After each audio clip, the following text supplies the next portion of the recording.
They say the loudest sound in a house isn't a scream. It's the silence between two people who used to love each other. This is the story of Aisha and Daniel. Let's go back to the beginning and see what actually happened between them. It was a cold evening in London. A light rain was falling outside. Aisha sat by the cafe window, holding a warm cup of coffee. She looked calm and peaceful. Opposite her sat Daniel, the one person who made everything feel easy. They weren't a perfect couple, but they were real. Their story was made of late-night phone calls, random "I miss you" texts, silly arguments that always ended in laughter. For Aisha, Daniel felt like home. For Daniel, Aisha was his peace. But like every story, something was starting to change, and that change began with their words. Daniel was constantly busy with his corporate job. His life was full of deadlines, stress, and never-ending pressure. Aisha, on the other hand, was a creative designer. She was emotional, expressive, and valued quality time and attention. At first, they managed to keep everything balanced, but slowly, things began to shift. Daniel grew tired of always having to explain himself and his busy schedule. Meanwhile, Aisha grew tired of feeling ignored. The connection they once found so easy was starting to feel like hard work. One night, Aisha sent a simple message. "You didn't call today." Daniel replied, "I was busy. Stop overthinking." Aisha simply replied, "It's okay." On another night, Aisha called him 3 times, but there was no answer. She eventually sent a message. "Hey, are you okay?" 2 hours later, Daniel's reply came, "I'm busy. Not everything is about you." Then there was silence. To anyone else, it might have seemed like a normal sentence. But to Aisha, those words felt like something else entirely. To her, they sounded like, "You don't matter." She didn't say a word back, but in that moment, her heart broke just a little bit. Slowly, these short, sharp sentences became part of their daily routine. "You're overreacting. Stop being so emotional. You always do this. You never understand me." It became a constant pattern.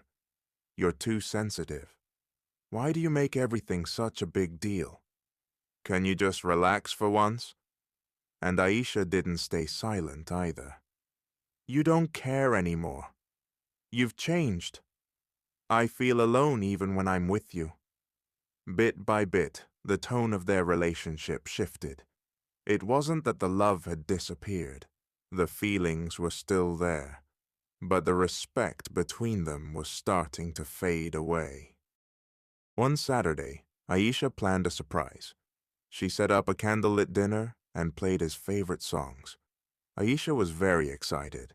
She had planned a romantic time for them both. Daniel arrived late. He was exhausted and irritated. Aisha simply said, "You didn't even try to be on time." Daniel finally lost his patience. "I work all day." Aisha was deeply hurt. "I just wanted one evening." And then Daniel said the words that couldn't be taken back. "Maybe I'm just tired of trying with you." Silence followed. In that one sentence, the trust was broken. The comfort they shared disappeared. Something inside Aisha changed forever. Time seemed to freeze. Aisha couldn't get that one phrase out of her head. "You are exhausting." In that single moment, all their happy memories started to fade. Every effort she had made suddenly felt meaningless. Tears filled her eyes, but instead of staying silent, she found the courage to ask, "So, you're tired of me?" Full of frustration, Daniel replied, "Yes, sometimes I am." Nothing officially ended after that day, but in reality, everything was over. The phone calls became shorter and less frequent. Their messages turned dry and cold. Even a simple good night felt like a chore rather than a choice. They didn't have a big breakup, but they lost something much more important. They simply stopped feeling safe with one another. This is how most relationships end in the modern world. It isn't always a dramatic explosion or a huge betrayal. People don't always cheat. People don't always leave suddenly without a reason. Instead, they hurt each other with small, sharp words until the love finally gives up. In the weeks that followed, Aisha and Daniel lived like strangers under the same roof. The silence in their flat became louder than any argument they ever had. They stopped sharing their day, stopped joking about the future, and stopped looking each other in the eye. The warmth of the London cafe was a distant memory. They realized too late that while wounds on the skin can heal, wounds created by words leave scars on the soul. They didn't walk away because they stopped loving. They walked away because they had run out of kind things to say. In the end, it wasn't a lack of love that destroyed them. It was a lack of care in how they spoke to one another. Once the words turned cold, the heart had no choice but to follow. One day, Aisha sat alone and scrolled back through their old chats. She saw messages from a time that felt like a different life. Can't wait to see you. You're my favorite person. I'm proud of you. Then she looked at their latest messages. The screen was filled with cold, empty words. Okay. Fine. Whatever. The contrast was painful. She switched off her phone, the room falling into a heavy silence. She realized that the distance between them wasn't caused by a third person or a big lie. It was caused by the slow disappearance of warmth. Softly, she whispered to herself, "We didn't fall out of love. We just stopped being kind." It was the hardest truth to face. Love was still there, buried under the weight of their harsh words. But without kindness, love had nowhere to breathe. They had become so focused on winning arguments and protecting their own egos that they forgot to protect each other. Aisha asked Daniel to meet her one last time. There was no drama and no shouting. It was just a simple, quiet conversation between two people who were once everything to each other. Aisha looked at him and asked, "Do you still love me?"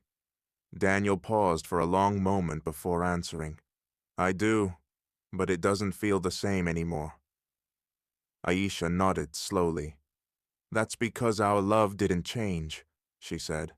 "The way we speak to each other did." Daniel fell silent. In that moment, the truth finally hit him.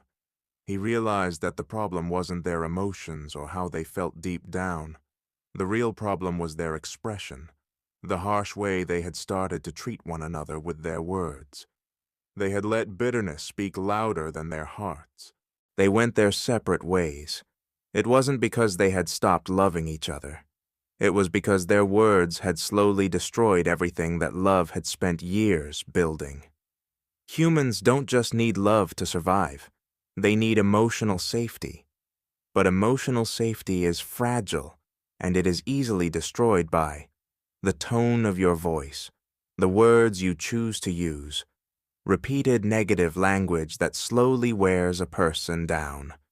When you lose that safety, you lose the heart of the relationship, no matter how much love is left. Sometimes, it's not the big mistakes that end relationships. It's the small sentences you thought didn't matter. Be careful how you speak to someone you love, because you can say sorry 1,000 times, but you can never erase the moment they felt unwanted.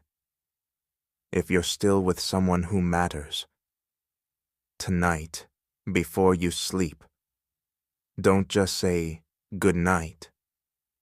Say something kind, because in the end, love doesn't leave. It gets pushed away.